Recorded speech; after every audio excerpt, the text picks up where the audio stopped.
Қайырлы күн, құрметті онлайн семинар тыңдаушылары.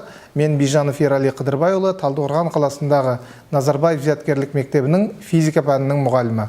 Бүгінгі онлайн семинардың тақырыбы жылдамдық тақырыбы бойынша қалыптастырушы бағалауды қолдану дағдыларын дамыту.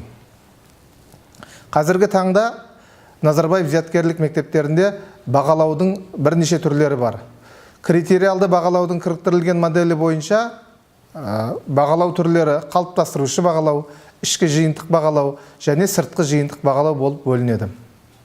Біз білеміз, қалыптастырушы бағалау бұл оқыту үшін бағалау болып табылады. Қалыптастырушы бағалау 93-де кездесетін оқу мақсаттарына негізделіп жасалады. Оқытудағы оқу жетістіктерін бағалау критерийлерге сай жүргізіледі. Мұғалім оқушының қандай да бір оқу мақсатына қол жеткізгендігін немесе талпынып жатқандығын бағалай алады. Қалыптастырушы бағалау үнемі жүргізіледі. Қалыптастырушы бағалаудың нәтижесі бойынша оқыту процесін тиімді ұйымдастырып, оқытудағы қиындықтарды анықтаймыз. Және бағалау нәтижесін ескере отырып, оқыту тәсілдерін өзгертеміз. Енді бүгінгі онлайн семинарда жылдамдық тақырыбы бойынша біз келесі оқу мақсаттарын қарастырамыз. Бірінші, траектория, жол және орын ауыстыру терминдерінің физикалық мағынасын түсіну, түзу сызықты бір қалыпты қозғалыс пен бір қалыпсыз қозғалысты ажырата білу, жылдамдық, орташа жылдамдық терминдерінің физикалық мағынасын түсіну, V тең S бөлінген T формуласын пайдалана отырып, жылдамдықты және орташа жылдамдықты есептей білу. Сонымен бірге семинардың екінші бөлімінде келесі оқу мақсаттары бойынша жұмыс жасаймыз. Үдеудің не екенін түсіну, жылдамдықтың уақытқа тәуелділік графигінен келесі жағдайларды анықтау, дене тыныштық күйде болғанда, тұрақты жылдамдықпен қозғалғанда, тең үдемелі қозғалғанда және айнымалы үдеумен қозғалғанда. Бірінші оқу мақсаты бойынша, яғни траектория, жол және орын ауыстыру терминдерінің физикалық мағынасын түсіндіру бойынша оқушыларға біз келесі түрдегі тапсырманы ұсынамыз.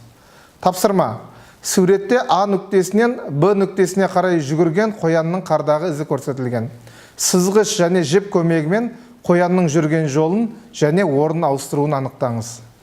Енді бұл тапсырманың орындау барысын біз келесі үзіндіден көре аламыз.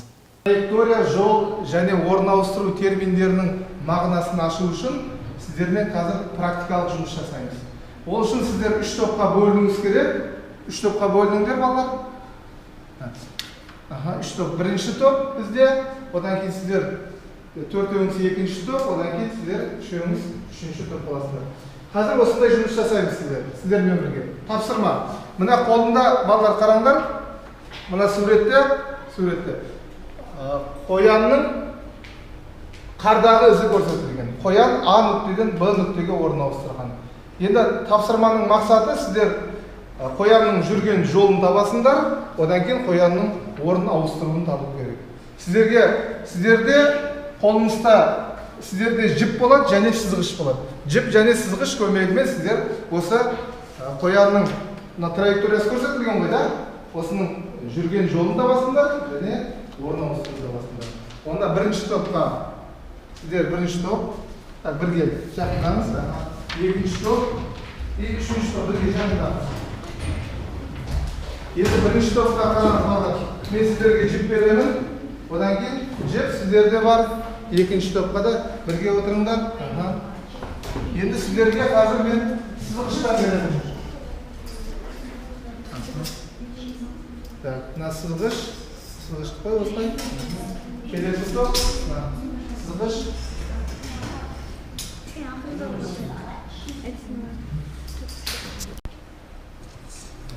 Просто пить больше воды.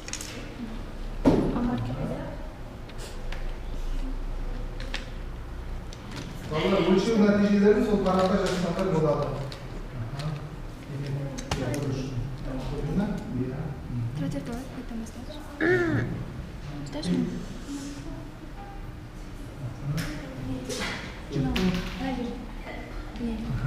Жіптің бұрышын қайда қойдыңдар?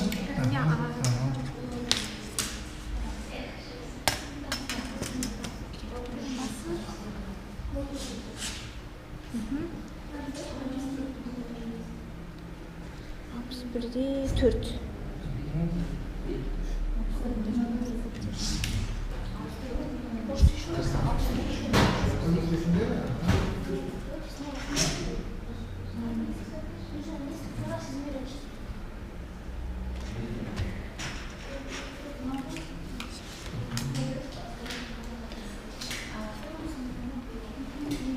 Жол болып табылады. Дұрыс. 64,5 сантиметр. Енді сіздер орын ауыстыруын табыңдар. Мына сызғыш көмегімен орын ауыстыруын табыңдар. Қоян А нүктесінен шығады, Б нүктесіне барады. Орын ауыстыруды сызыңдар және оның модулін табыңдар, бағытын көрсетіңдер. Мынау аяқталған нүктесі, жоқ, бұл аяқталған нүктесі. Мынау аяқталған нүктесі, мынау басталған нүктесі. Не үшін буквалар не етіп? Жоқ, мынау траектория ізі ғой мынау, дұрыс па? Иә. Аха. Енді сіздерде орын ауыстыруын сызыңдар балалар, и орын ауыстырудың бағытын көрсетіңдер. Қажеттім да? Бағытын көрсетіңдер. Келесі. Қанша болды сіздерде? 59,5. Аха, жазыңдар. Бұл нені өлшедіңдер қазір сіздер? Жүрген траекторияның ұзындығы, дұрыс па? Яғни жолын өлшедіңдер. Енді балалар орын ауыстыруын өлшеңдер. Орын ауыстыру дегеніміз не еді? Ол бастапқы нүктесі, мынау соңғы нүктесі. Сызыңдар орын ауыстыруын, сызыңдар бағытын көрсетіңдер, одан кейін өлшеңдер. Бағытын көрсетіңдер. Бағыт қалай бағытталады? Орын ауыстыру. Адан стрелкамен көрсетіп қойыңдар бағытын.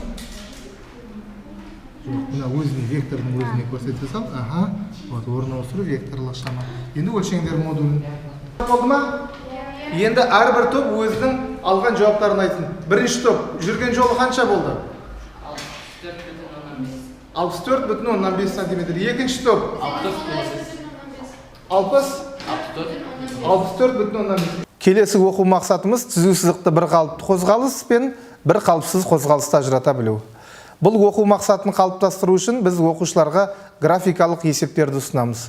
Бұл есептерде жылдамдық және уақыт туралы мәліметтер болады. Оқушылар осы жылдамдықтың және уақыттың берілгендерін қолдана отырып, бір қалыпты қозғалысты және бір қалыпсыз қозғалысты ажырата білу керек. Бұл қалыптастырушы бағалауды қолдану барысын келесі үзінді арқылы көруімізге болады. Тапсырмаларда 4 қозғалыс көрсетілген балалар. 4 қозғалысқа кеткен уақыт және жүрген жол көрсетілген. Тапсырманың мақсаты сіздер қай қозғалыстар бір қалыпты және бір қалыпсыз қозғалыстарды ажырата білуіңіз керек. Қазір бірінші тапсырмаларды беремін. Қазір танысып шығыңдар тапсырмалармен. Бұл тапсырмаларда уақыт және жол көрсетілген.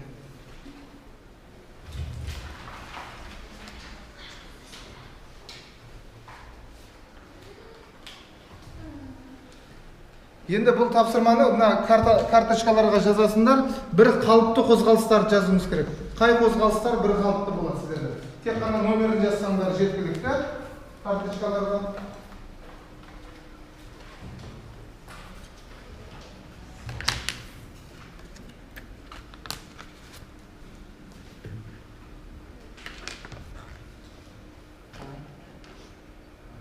Тек номерін қоясыңдар карточкаларға. Бір қалыпты қозғалыс.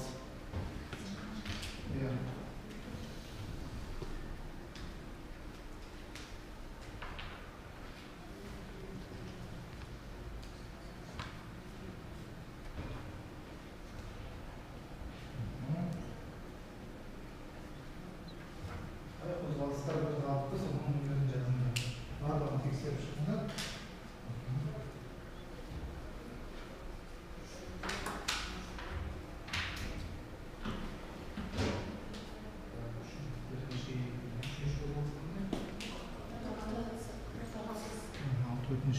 Бір қалыпсыз, себебі жылдамдықтар түрлі. Неліктен? Қайтадан есептеп көр, мына төртіншісін. Төртіншісін сен де есептеп көр. Мына уақыт 2 сағат дұрыс па? Жүрген жылдамдығы қанша? 15 2-ге көбейтсек, бізде 30, S-тен 30 болады, ана жерде S-тен 15. Жоқ, жылдамдықтарын салыстырып көріңдер. Жылдамдықтары 15. Уақыттары қалай ғой бірақ? Иә. Да? иә сол үшін бір Қауіпсіз. Қауіпсіз. Бір қалыпты екеуі. Аха. Бітірдіңдер ме балалар? Енді маған қазір карточкаларыңызды көтересіңдер, карточкаларыңызды көтеріңдер, көрсетіңдер маған. Қай қозғалыстар бір қалыпты? Көрсетеміз.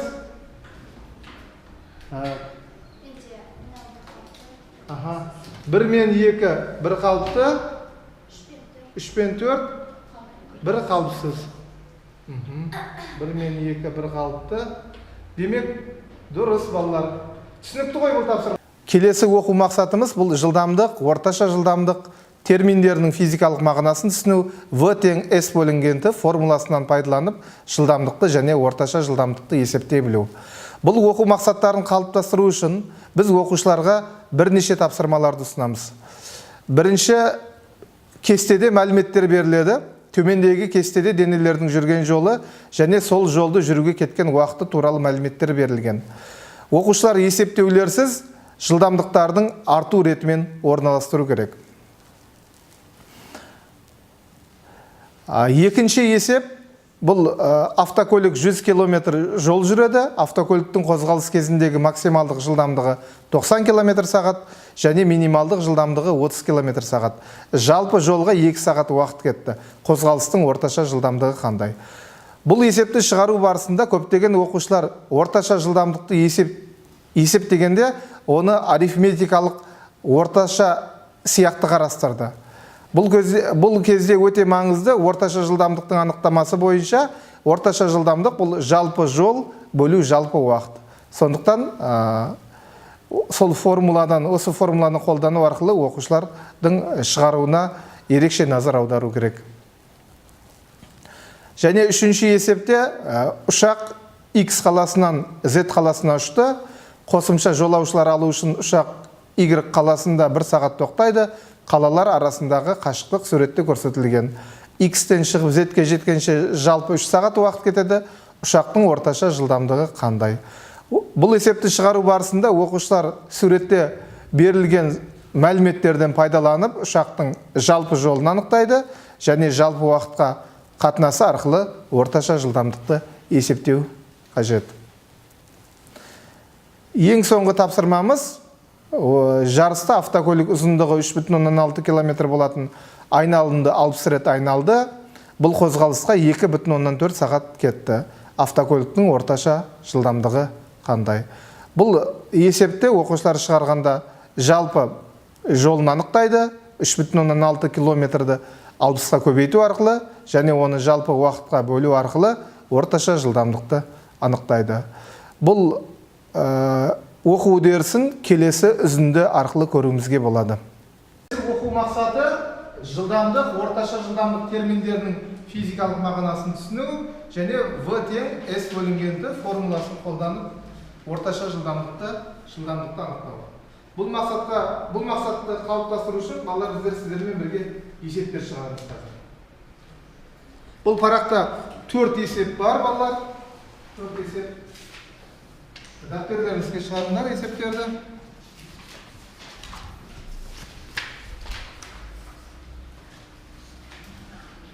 Балалар, егер есепті шығарып болсаңдар, қол көтересіңдер, мен тексеремін.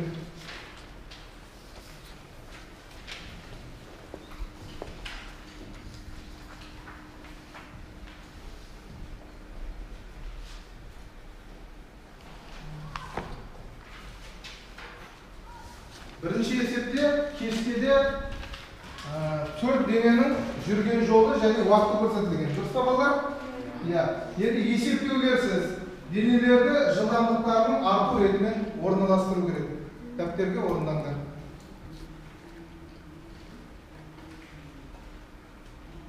Жылдамдықтардың арту ретімен кім болды бірінші? Бірінші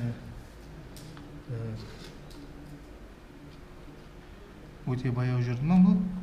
Одан кейін жарыс автомобилі. ұшақ и дыбыс. Иә, дұрыс. Иә, келесі екінші есеп.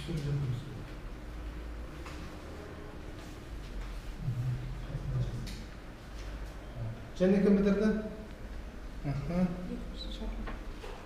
Так, желаяқ, жақсықтай өлім, ұшақ, дыбыс. Дұрыс. Енді екінші есеп шығарыңыз. Бұл не? 150 деген? Желаяқ. Ал 10 бұл? Жарыс автомобилі. Одан кейін? Ұшақ. Ұшақ и? Дыбыс. Дыбыс. Дұрыс. Келесі екінші есепті. Бітірдің бі бірінші есепті? Сен Артур ретімен жаздың ба, Кемур ретімен жаздың ба? Кемур ретімен жаздың, Ең жоғары жылдамдыққа ие бұл?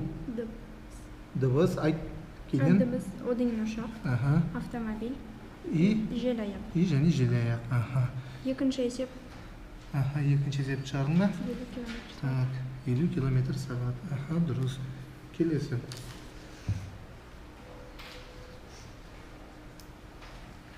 Желаяқ. Дұрыс. Так, 50 км сағат. Так, орташа мынау не жүрген? Мынау жалпы жүрген Мынау? жолы. Мынау жалпы кеткен уақыт. Уақыт, дұрыс.